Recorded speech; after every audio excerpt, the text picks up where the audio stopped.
Good early evening, everyone. 5:34 p.m. Eastern Standard Time on the East Coast in the United States of America. I'm T-Speaker 222 with Swing Traders Anonymous. We have an emergency development. We've been trying to figure out how we're going to have this B extension that breaks up into the C drop. And I think we finally got a little bit of confluency here, ladies and gentlemen. But it has to be met on the daily close for me to be buying in to finish this move again, since I already made 10% on Zill. So if you look at this, and this is what I was doing on my Future Millionaire page. We'll start with XRP. So in the daily, you can see on the bottom the inverted head. On the left side for the first circle, you got the left inverted shoulder. We're planted on the beach, got our elbow in the ground. Then when you look up, you got your foot extended with your leg kicked out by your ass. Feet, your feet outward. The wind blowing on your balls maybe, I don't know. And then you got your, and if it's part of my female audience, it can be blowing on other things, but anyhow. So you got the left inverted foot. So then you come around, you got the right inverted shoulder, it looks like, with the arm. But now what's missing is this extension out. Are we going to extend out here now for XRP and finish off this inverted head and shoulders? And then finally we can come down and that C formation would be complete, or the B extension would be complete. And then we can finally have the C wave, which is all conspiracy in theory. I don't really like to use the waves, but everybody is talking about it based on their favorite YouTubers. So I figured I would let you know exactly what's going on with the whole waves. So in my opinion, we're in a B extension, and that's going to extend us likely to 140 if we can close over $1.30 or $1.13. A lot of people are buying in on the $1.13 4-hour candle. I don't like to buy in on 4-hour candles. I'm sorry, unless I'm being an aggressive style trader, because to me, if you're doing the 4-hour trade setup, you should have bought in at $1.06 or $1.68. That was a much better buying opportunity than $1.13 on the 4-hour, because you held it on 2 4-hour candles at $1.06. Right now, you're only held on 1 4-hour candle, but it would be a second 4-hour candle if we can hold the daily.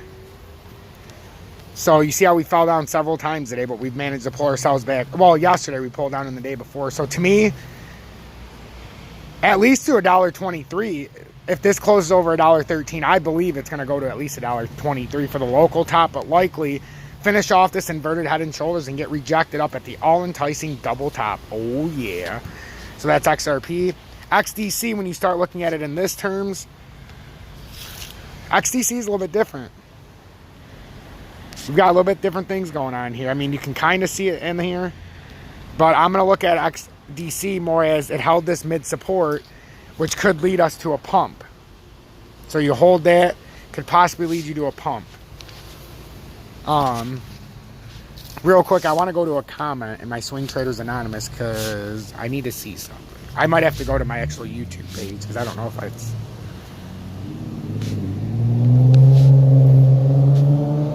there we go, the key.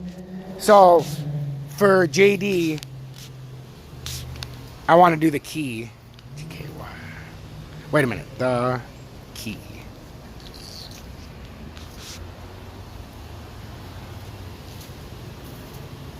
I know I see the key, but I don't want to pair it with Tether. Maybe I have to. Whatever, we'll look at it right here.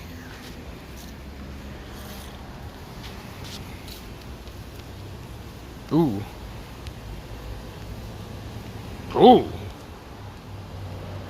Holy hell. JD, of course, you'd bring me one of these shit shows. But honestly, JD, I'm glad you brought it to me when you did. Look at this setup that might be possibly forming for whoever wants to get in this. Holy shit balls. And we have it right there, so our first breakdown would be right here. But I'm going to draw it over here so we can see it as if we're coming all the way across.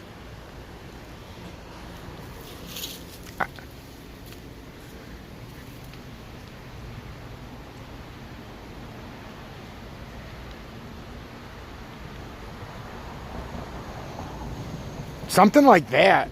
I mean, this thing has a ton of room, JD, to go up. I mean, a ton of room. I almost wish this was on Uphold, to be honest with you. Holy shit. So, you have to be aware, though, there could be, and I know it doesn't look big, but that's a 20% drop from there if it goes back to the bottom of symmetrical triangle. But man, is that a huge pump if it breaks back up. And there's no reason to think it's going way back up there, JD, unfortunately. We're going to break it down into layman's terms for you so you can see exactly what likely would happen. That's the real pump you'd be looking at because it's never broke back up. So this is the symmetrical triangle it's playing in. So don't be fooled by the overall grand scheme. So basically you're looking at, if you break this down into layman's terms, a 17.99% drop to the bottom or a 29% pump to the top. So you're about 1.9, 1.8 to 1 on your money. I'd be more comfortable if it was a little bit lower because it looks like it could be setting up for a double bottom. But it's also tricky because it looks like it held this portion, which is very important right here. Because if it holds that, it would pump to the back to the top of the triangle. The smaller triangle. That's a very important hold spot, ironically. And it's kind of dead in the middle. So if you get a close over that, you know, you might want to take a swing. But have a very tight stop loss. One that you feel comfortable with. So JD, I hope that helps with the key. Let's see. On swing trade, I also want to do AGI, touch base with it. That's what we've got with AGI. But again, just like with the key, this is why I wanted to go over this. Because to me, you can break this down smaller. Sniper for Ahmed. You can break this down smaller and understand what's going on here. It's not what the eyes appear to see. It does end up in the same spot.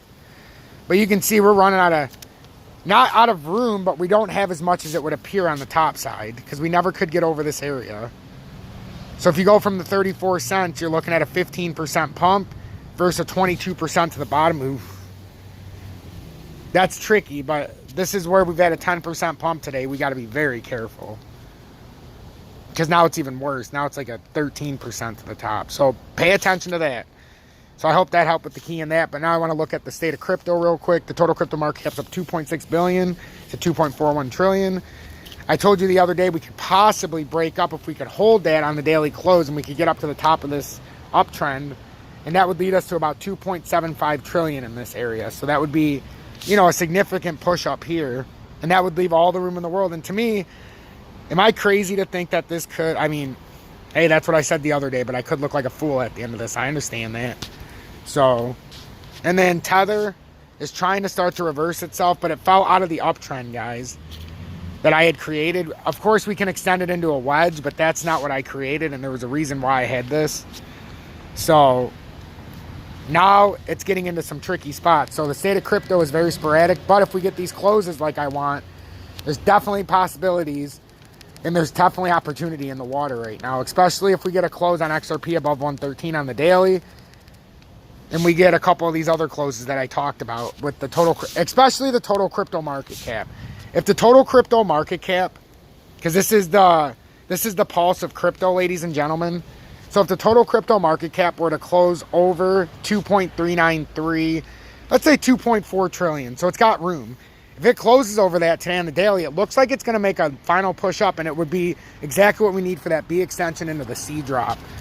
So it all is correlating, ladies and gentlemen. I'm trying to stay one step ahead for you guys, but you got to pay attention each and every day for these swing trades.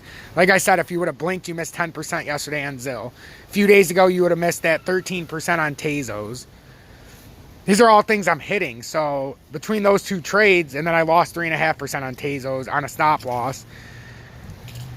So about 9.5% and 9.5% on, so that's 19% in the last 10 days I've made through crypto. And I haven't been in, but what? 18-hour hold on one and 16-hour hold on the other. And now we're going to look to do it again. I don't like to trade like this, but I'm trying to increase my portfolio before we have a big dump. So that's what I'm looking at. So if you want a swing trade opportunity, XRP is swing trade number 43.